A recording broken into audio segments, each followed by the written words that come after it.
Okay, so now please remember the basic life support is revision, so I'm not going to dwell on the slide for very much. Huh? Okay, next slide. Okay, I can use it. Yeah. So these are the learning objectives for this class. We are going to learn about the advanced cardiac resuscitation algorithm, the importance of the key components of this algorithm. Okay, so what are the decision points? What are we doing during that algorithm? Then we are going to discuss the shockable rhythms, that is ventricular fibrillation and ventricular tachycardia. And we are going to discuss the non-shockable rhythms, that is pulseless electrical activity and asystole. Asystole is when there is a flat line, the heart has stopped. Pulseless electrical activity is when you've got an organized rhythm. So you can see P, QRS, T, yeah, so it's organized rhythm, but there is no pulse. That's why pulseless electrical activity. And in pulseless electrical activity, therefore, the rate which is seen on the monitor may be 100, 150, maybe 40, 30, it may be anything. It may sometimes be irregular, it may be regular, it may be broad, it may be small. The important thing is that there is no pulse. Now, when there is a broad rhythm on the, or it is not an organized rhythm, then it is called VF or VT. So, ventricular fibrillation is an unorganized, chaotic rhythm. You cannot make out P, QRS from T.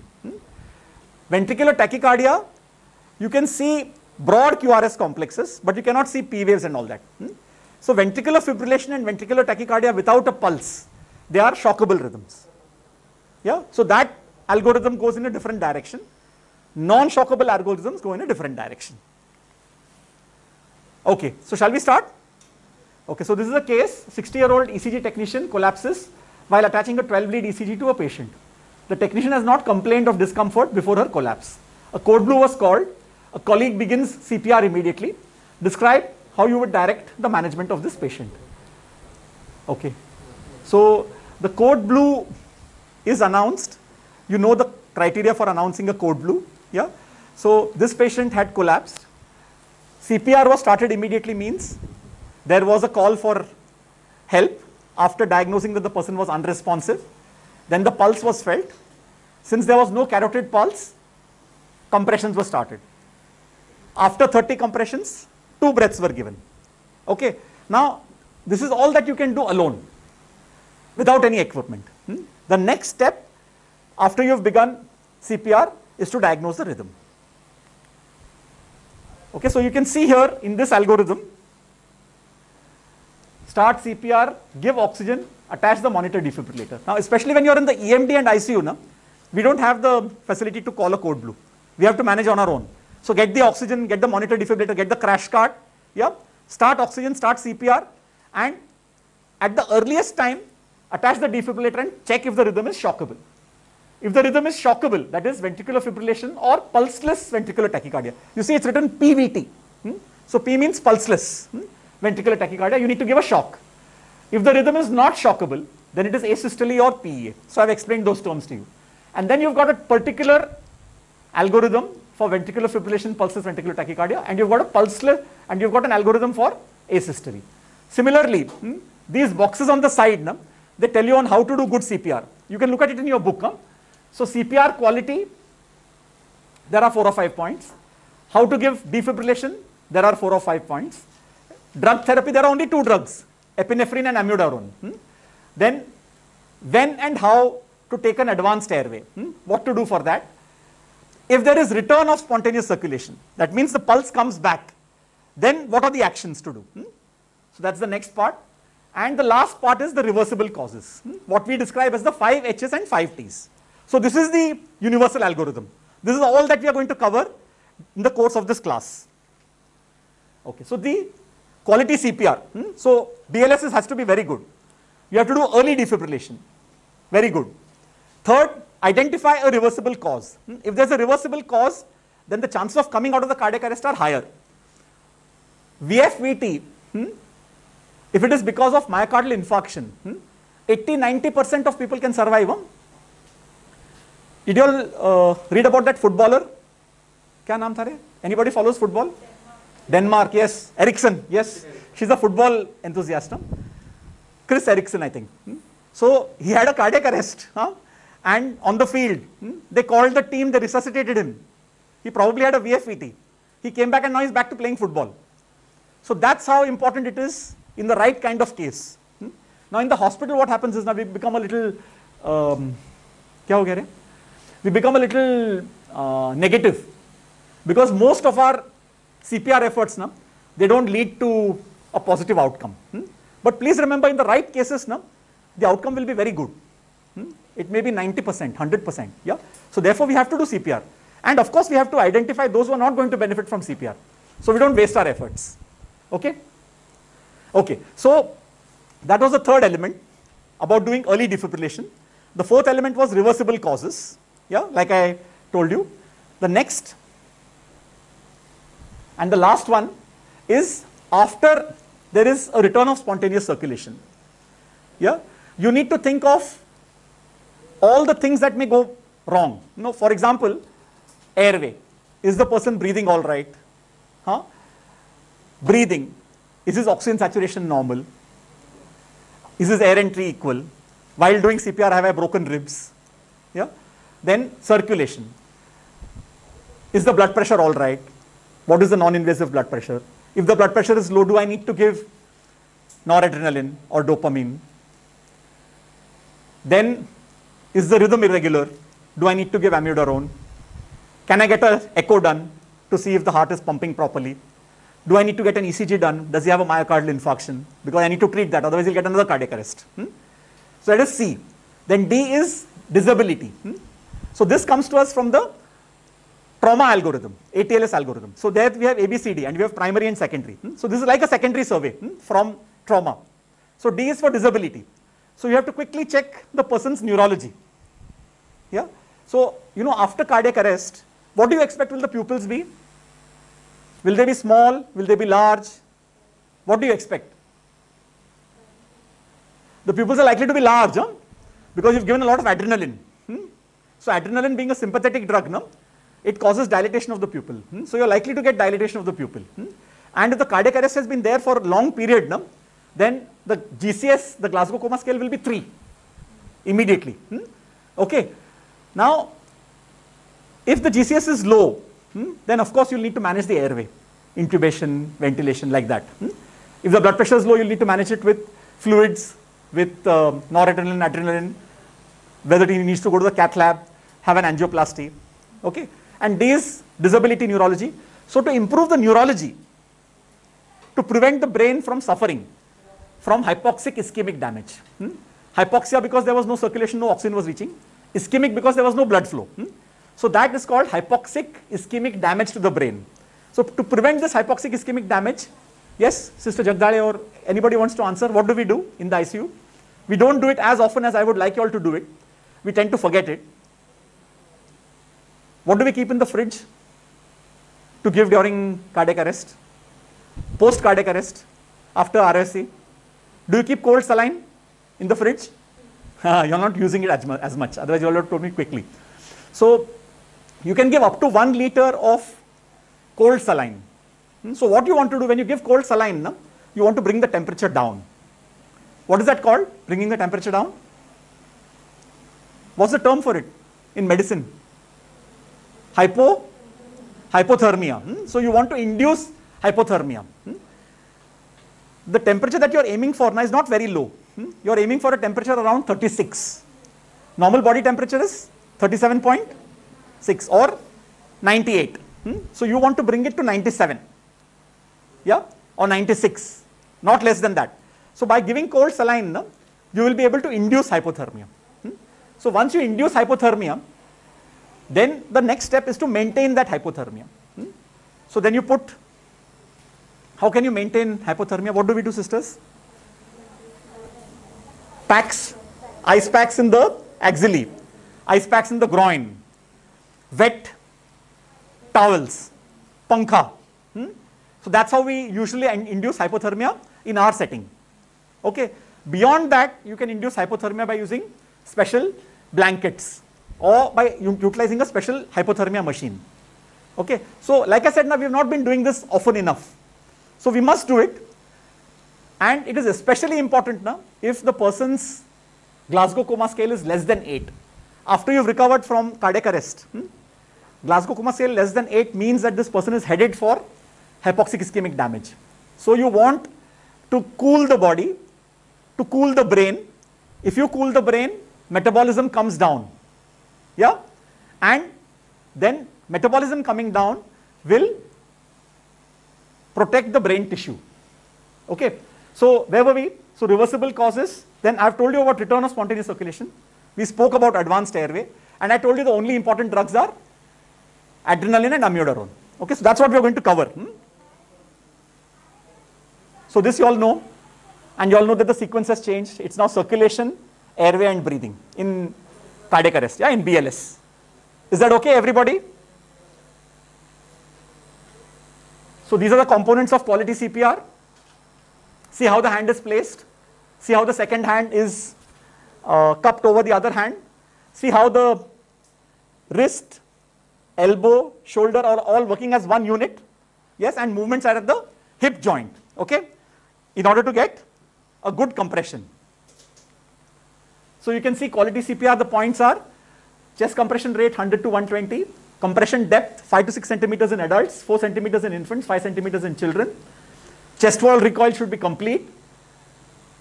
So adequate rate 100 to 120, adequate depth 5 to 6 centimeters, full chest recoil between compressions. So when you press down, release completely. Minimize the interruptions in compressions. So the person has to be task focused. Do your compressions well. Don't interrupt CPR. And then for people who are doing the breaths, avoid excessive ventilation. So stick to 30:2. Or if you've got a person who's intubated, then it is asynchronous. So the person who's doing breaths counts and he gives 8 to 10 breaths per minute. Yes? And the person who's doing compressions does 100 to 120 minutes per minute.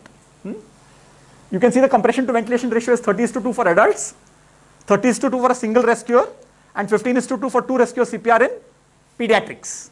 Okay, the second point is about pediatrics. Okay, so we have a video. I'm going to show you the video at the end, yeah, about compressions. Breaths aim to reduce interruptions in cardiac compressions. 4 seconds to give 2 breaths in theory versus 12 to 16 seconds in reality. So you're going to give breath over 1 or 2 seconds. Okay, and then immediately so you're minimizing the interruption to compressions. Compressions are more important than breaths. Compressions are the most important thing. Even if you're not able to give breaths, just giving compressions. You press down, air will come out. You release, air will go in. Not much, but little. Along with that, of course, the heart will get compressed when you press. So blood flow will occur. When you release, venous return will come. Okay, so actually compressions are a method of both breathing and cardiac. Is that okay? So avoid hyperventilation, it's very important. If you are giving breaths, there should be a visible chest rise. So I'm going to show you the video at the end. Then we have defibrillation. Now, the steps in defibrillation are very important. We are going to do this practically, and I hope all of you all will get a chance to handle the defibrillator when we go ahead. So the first step is to check the rhythm, whether it's shockable or non-shockable. So all machines will have these 3 things on them. So I'm just seeing, yeah. So can you see 1? So step 1 is to switch it on. Okay, and then choose whether you want the AED or the manual. So we are going to choose the manual on. So it will come on to manual on. Then step 2 is to look at the rhythm, and then the step 2 and step 3 are below his fingers. Can you see this green thing here? That is 2, and this red thing here is 3. Okay, so 2 will be to charge it.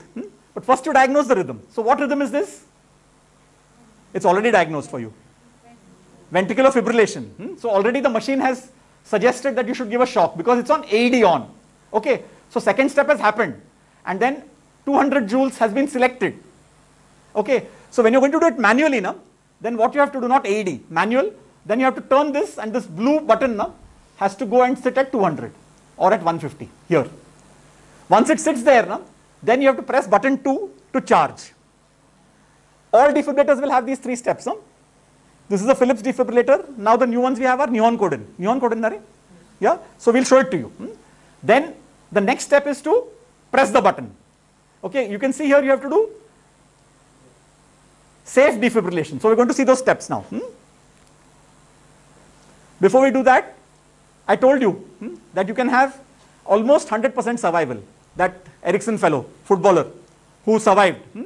So if you do it in the first minute after cardiac arrest, 90% survival.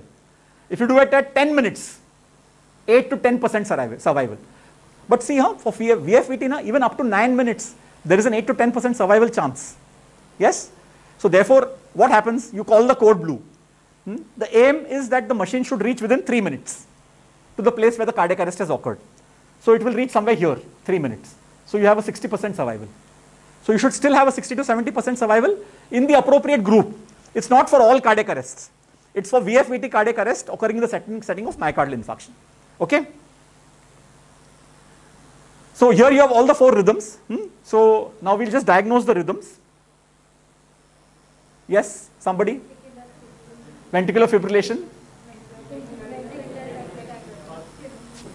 Pulseless. Important point. Pulseless ventricular tachycardia. Okay. So the pulse has to be felt.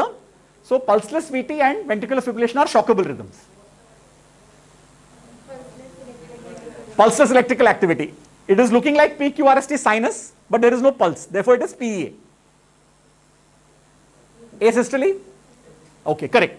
So, if it is shockable, give one shock, resume CPR for 2 minutes until you are prompted by the AED or someone is keeping time within the team. So that person will say, now 2 minutes are over, we need to check the rhythm again. For the non-shockable rhythm, resume CPR. Once the ALS team or the code blue team comes, get a central peripheral vein, usually the antecubital vein, and administer adrenaline. 1 milligram adrenaline has to be administered, and it is not administered as a bolus. You have to administer it in 10 ml. So if you don't have 10 ml pre-filled syringes by now, then what you will need to do is get a running drip. Through the 3-way, on one side you inject the adrenaline, other side run the drip.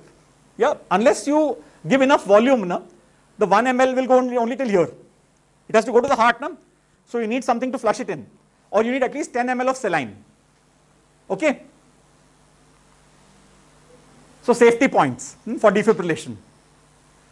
Remove the oxygen delivery device, place them 1 meter. So we are going to check in the skill stations that you are doing this. If the patient is intubated, leave the bag valve resuscitator attached, or remove and place 1 meter away. Use self-adhesive defibrillation pads. We are using the paddles, but we'll show you how the adhesive pads look. Then if you go abroad, like many of you all must be planning, yeah, there they use the self-adhesive defibrillation pads. Don't place the pads or paddle over implantable pacemaker or automated implantable cardioverter defibrillator. So where are those? Have you all seen any patient with that? It's usually below the left clavicle. They are implanted below the left clavicle, and the reason is one sternal paddle is below the right clavicle. The left sided is lateral to the apex. So it's well away from the site. So these implantable pacemakers and all are below the left clavicle. Okay. Remove any transdermal nitrate patch, and give a verbal warning and visual check. I am clear. Are you clear? Is everybody clear? Clear, clear, clear, clear. And I'm looking around also, and shock. Okay. So verbal and visual check. Minimize compressions. Minimize interruptions to compressions. Do not stop compressions when charging the defibrillator. VF is very energy consuming. CPR optimizes the chances of reversal. Do not stack the shocks. Give only one shock. Previously used to give 3 together, now only 1. Biphasic defibrillator, now all defibrillators are biphasic. So you have to give 200 joules. Then after defibrillation, resume compressions. CPR improves VF waveform characteristics, improves circulation to the heart, improves the metabolic status of the myocytes. It fills up the ventricle with blood and primes for the next shock. Okay. So even if you see on the monitor that the rhythm has returned after you've given the shock, continue CPR. Continue CPR for 2 minutes. Okay. There are some exceptions to this, but by and large, every time you will continue, because in the 2 minutes that follow return of the rhythm, it remains pulseless. Then gradually, as the ventricle fills up with blood, the myocytes recover, then pumping will start. Okay. So it's very important to start CPR after a shock. So you can see here, the first compressions after a shock, they provide less cardiac output and lower BP. Every interruption leads to period of inadequate circulation. So you can see what happens. So here you've given the shock. See the first, they are small, chutku. And then Once you hear, then you're getting big contractions. So every interruption is going to lead to this. So you don't want a no-flow state. You want to protect the brain. Then shortest interruption possible to give 2 breaths, maintain 30:2 and secure IV access. Then optimal breaths, we've already spoken about this.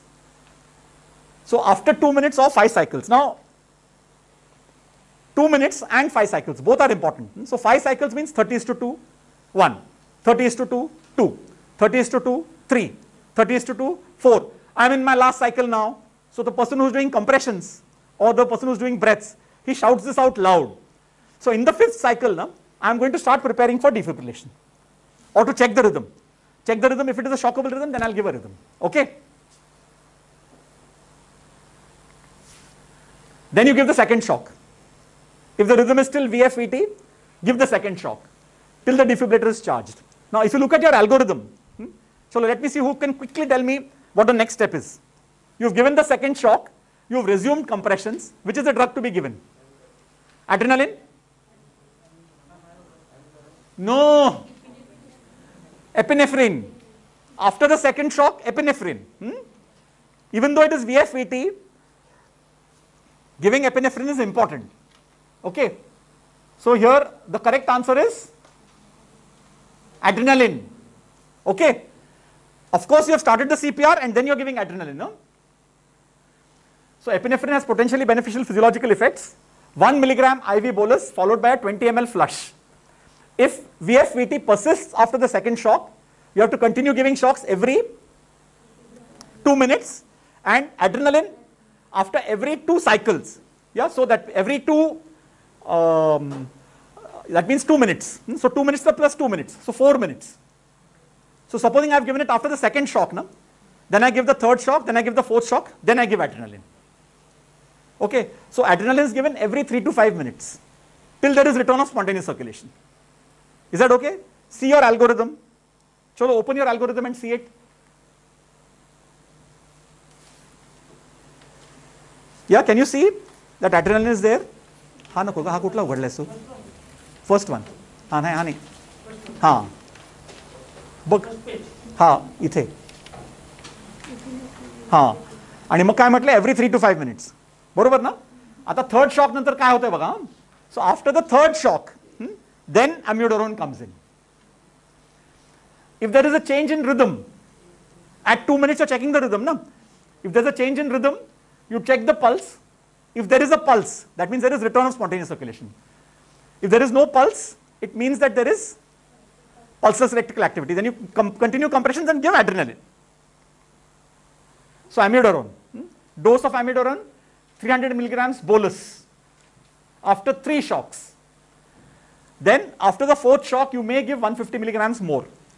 And then you may follow up with the use of a continuous IV infusion if there is return of spontaneous circulation. Intubation is controversial. Don't get into intubation. Doctors may tell you that let's go and intubate. So intubate only if you're not getting a chest rise with breaths. Okay. And if there is an expert available to help you with the intubation. Intubation delays resuscitation. It interrupts compressions. So don't do it. Okay, so second case. So now we have seen ventricular fibrillation, ventricular tachycardia. Yeah. Now we are going to see asystole and PEA. So you are checking a 64-year-old woman after she collapsed in the hospital parking lot. Hospital personnel have started CPR, but no ACLS intervention has been initiated. You overhear a relative state, she was on her way to her last oncology clinic appointment. So already your mind has started working. Oncology clinic, is she an advanced malignancy? Is she going to benefit from resuscitation? But you don't know. So she might still benefit. She may be going into remission. So you don't know here, but you're beginning to think about that. So let's see PEA asystole and let's see what the drug management and what the reversible causes are. Yes? So if you see a rhythm like this, what do you have to do? Monitor nigala cell. Leads may not be proper. So attach the leads again. Check all the connections. Yeah? You'll see a picture like this even if the monitor is not connected. Huh? Yeah, so make sure. That is called the asystole checklist. Yeah, then after that, pulse. So if there's no pulse, then it is pulseless electrical activity and asystole. Okay, so what is the algorithm there? Get IV access, give epinephrine every 3 to 5 minutes, consider an advanced airway here, and consider capnography. Do you know what capnography is? EtCO2. So EtCO2 in the ICU is called capnography. EtCO2. Okay. Then every 2 minutes check the rhythm. If it is shockable, then you go to the shockable rhythm algorithm. If it is not shockable, give CPR, treat the reversible causes. If there is return of spontaneous circulation, then go to 10 or 11. If there is ROSC, go to post cardiac arrest care. If there is no ROSC, go to 10, 11. So we're going to see that now. Reversible causes. Okay. So these are the H's. Yeah. So hyperkalemia, H-ion acidosis, hypoxia, hypovolemia, hypothermia, and hypoglycemia. So 5 H's are these. And please remember, the 5 H's are important now in patients who come with, say for example, chronic kidney disease. Chronic kidney disease, they've missed a dialysis. So do you see patients like this in the EMD? Yes? Chronic kidney disease, they're taking dialysis, rickshaws nahi milali, lockdown hota, amta yeta nahi alo, ushira alo. So ushira ala ki mag acidosis hoil. Ushira ala ki hyperkalemia hoil. Ushira ala ki fluid hypoxia का होईल fluid overload हायपोव्हॉलिमिया होऊ शकतो कारण खाता येत नाही because of the uremia so हायपोव्हॉलिमियाचे अनेक कारण असतात पण I am just giving you the example of chronic kidney disease मग हायपोथर्मिया केव्हा होतो का इंडियामध्ये इतकं गरम तर असतं बाहेर how what is it outside you are more likely to get hypothermia then hypothermia but when does hypothermia occur to situations So supposing there's a road traffic accident. In winter, the person has been lying on the road and he has been found after a couple of hours. So what happens is circulation reduces, blood pressure falls, and because of the ambient temperature he develops hypothermia. So such patients are one possible cause. Of course, if you're living in the Himalayas or Uttarakhand, anybody from Uttarakhand, Himachal, ये तो राजस्थान का है. Nobody. From Nepal. Okay, so you'll see patients with hypothermia, especially in winter. In hospital, the common cause for hypothermia is post-surgery. You've had a long neurosurgery. 8 hours, 10 hours. And theatre temperature, nobody from the theatre here, no? All the operating surgeons, they like to keep the temperature at 16. Everybody else is shivering. But the surgeon is operating and he is sweating. So he wants the temperature to be low. But then the patient also develops hypothermia. So if you get a cardiac arrest occurring in a patient who comes back from the theatre, so generally now by protocol, any surgery which lasts for 6 to 8 hours, we will use a warming protocol. We will check their rectal temperature. And after we check their rectal temperature, if the temperature is low, we will warm them back. So if you get hypothermia, then you can get cardiac arrest and then hypoglycemia.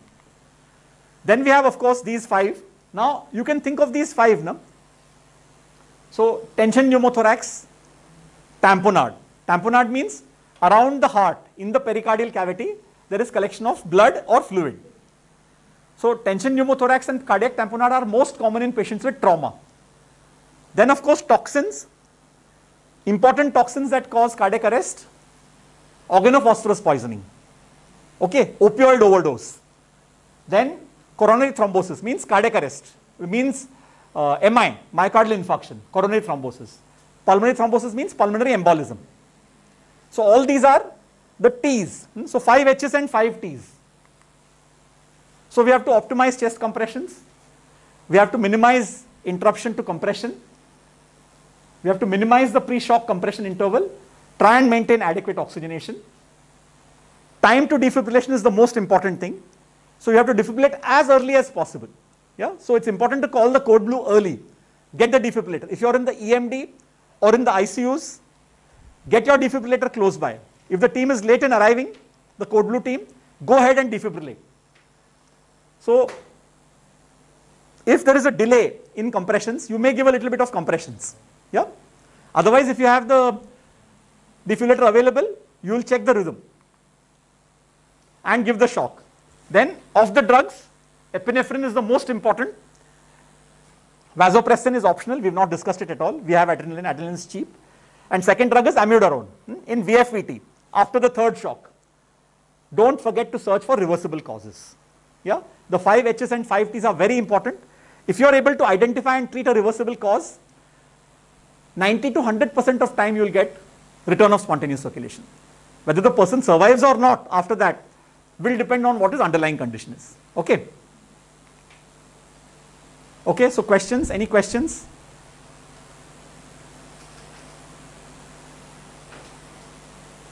Can you stop it, Asif?